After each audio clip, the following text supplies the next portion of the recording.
Não é possível fazer um vídeo como esse sem muita dor no coração, sem aquele aperto, né, existencial na nossa alma.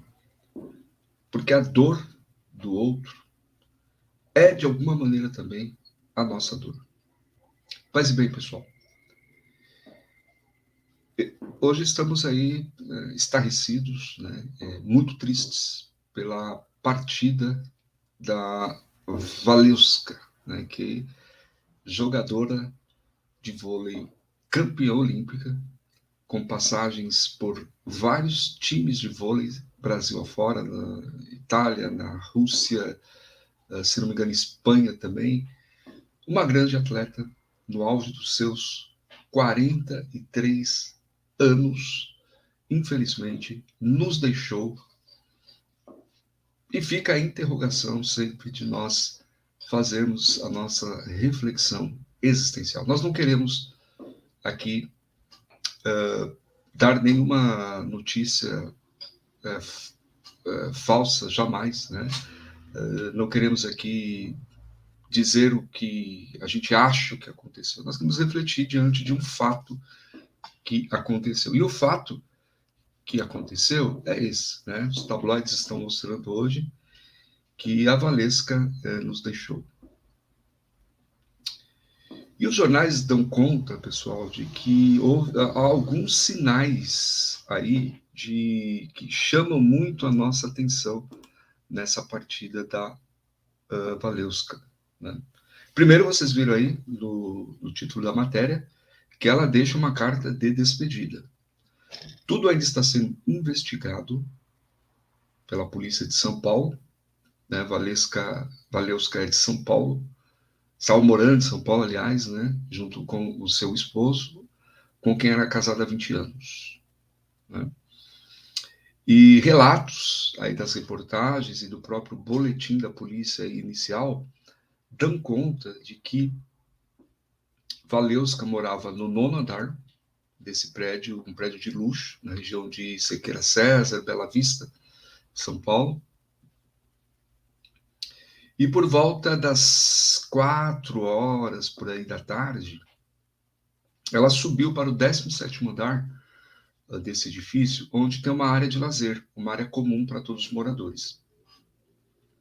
O boletim diz que uma pessoa ali do condomínio, que não sabe se é uma funcionária ou se é um morador também do condomínio, conversou um pouco com Valesca, inclusive um pouco antes da queda dela, né?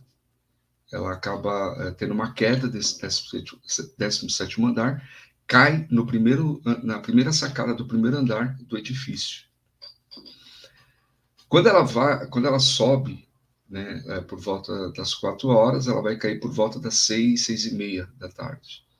E quando ela sobe com uma garrafa de vinho, ela sobe com uma pasta, com alguns pertences, e foi achado lá no local de onde ela caiu o seu celular, né? Foi achado lá a garrafa de vinho, foi achado também uma que estão dizendo ser uma carta de despedida. Uma outra coisa também que o boletim aponta é que minutos antes ela enviou uma mensagem para o seu esposo. Seu esposo já estava também no edifício, ele chegou por volta das 5 horas da tarde, foi para o apartamento deles no 9º andar e deitou-se para descansar. E ele mesmo confirmou que recebeu sim uma mensagem da Valesca falando a respeito da situação que eles vinham enfrentando no relacionamento já de 20 anos.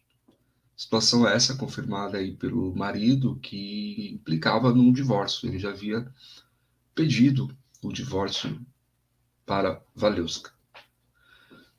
E a família da Valesca veio a dizer, né, agora à tarde, que nem mesmo espera a presença do marido para o velório e sepultamento da Valesca, que se dará na cidade de Belo Horizonte, de onde ela é natural e de onde está sua família. Me parece que ele também não acompanhou o reconhecimento do corpo dela, então isso ficou a cabo dos familiares que se deslocaram de Minas Gerais para São Paulo. Então, nós não sabemos detalhes, ele foi, né, o esposo foi muito claro que eles não estavam bem já há uns 4 anos e que ele tinha recentemente pedido o divórcio. Então, há aí um problema emocional aí relacionado. Valesca tinha se aposentado em 2021 e ela tinha acabado de lançar um livro, né, titulado Outras Redes, e onde ela contava aí a história de vida dela, de superação e de como o vôlei ajudou ela a vencer na vida. Então, ela estava levando palestras, inclusive, sobre saúde mental e falando sobre a negligência, muitas vezes, do atleta de não se cuidar e não se pensar numa aposentadoria, em algo que ele possa fazer quando ele deixar as quadras, né? Enfim, o que eu vou fazer na minha vida? Um atleta não se prepara, muitos deles, né, não estuda para ter algo pós-carreira esportiva.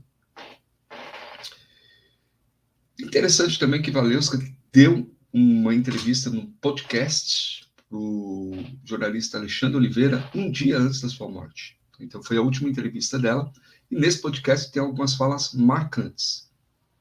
Né? Entre elas, Valesca vai dizer que com 43 anos que ela estava, ela tinha pelo menos mais uns 40 anos de vida útil pela frente, né? O que ela enxergava. Falou isso com muito entusiasmo, né? E falou isso de uma maneira muito empolgante. Falou dos projetos, falou da vida dela, muito elegante, bonita como ela é, né? E isso um dia antes. Uns 2 dias antes, ela esteve com um técnico de futebol do clube Palmeiras, né, o Abel Ferreira. Conversou com ele, que é um cara, assim, um coach também, assim, maravilhoso, né? Tem conquistado muitos campeonatos, muitas vitórias junto ao Palmeiras. Gravaram lá nas dependências do clube, isso foi para as redes sociais, né? E ela estava, inclusive, no dia mesmo da sua morte, ainda publicando nas redes sociais. Ou seja, muita gente que estava próxima a ela, ou que gosta dela, se assustou com essa notícia e com a forma que ela morreu, né? Bom, tudo vai ser investigado, né? Mas assim, há relatos, né, de que o marido dela já tinha percebido há algum tempo atrás, nas falas de Valesca, né, algum indício de que ela pudesse atentar contra a sua própria vida. Ele percebeu, escutou e ouviu dela mesmo, né, da própria Valesca. Isso, tanto é que ele disse que numa determinada ocasião ele foi até Belo Horizonte conversar com os pais dela. Então precisa ser analisado como que estava, né, essa situação da Valesca, mas fato é que se nós não podemos dizer de fato o que aconteceu, né?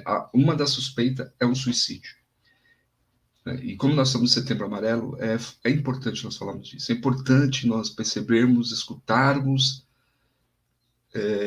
enxergarmos a dor das pessoas que convivem ao nosso redor, acolher, entender. O Alexandre Oliveira, que foi quem entrevistou ela no podcast, a última entrevista a ela, ele disse uma coisa interessante. Ele disse que estava tudo bem na fala dela, na postura e tal, mas ele não era nenhum profissional da área para dizer se alguma coisa estava errada. Eu sei que realmente isso é desafiador, isso realmente é muito difícil. Mas certo é que as pessoas, sim, elas dão alguns sinais, a gente precisa ficar atento a isso, né? Ficar atento. Porque, veja, problemas relacionais, né? Um divórcio, um casamento de 20 anos, ela se afasta, né? Procura um lugar isolado onde ela mora com uma garrafa de vinho, deixa uma carta de despedida. A fala dela no podcast, ela fala de morte, ela fala das questões existenciais e, enfim, né? E não tinha ninguém com ela, né? No momento em que aconteceu, né, o fato. 17º andar, né, até a varanda do primeiro andar do prédio, do edifício onde ela morava.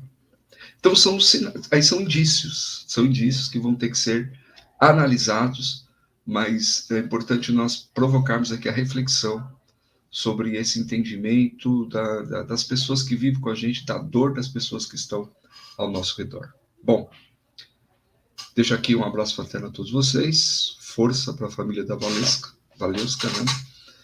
E meus sentimentos aí a todos. E vamos se cuidar, pessoal. Vamos cuidar da nossa saúde mental, porque toda a vida importa e uma alma vale mais do que o mundo inteiro. Um abraço fraterno.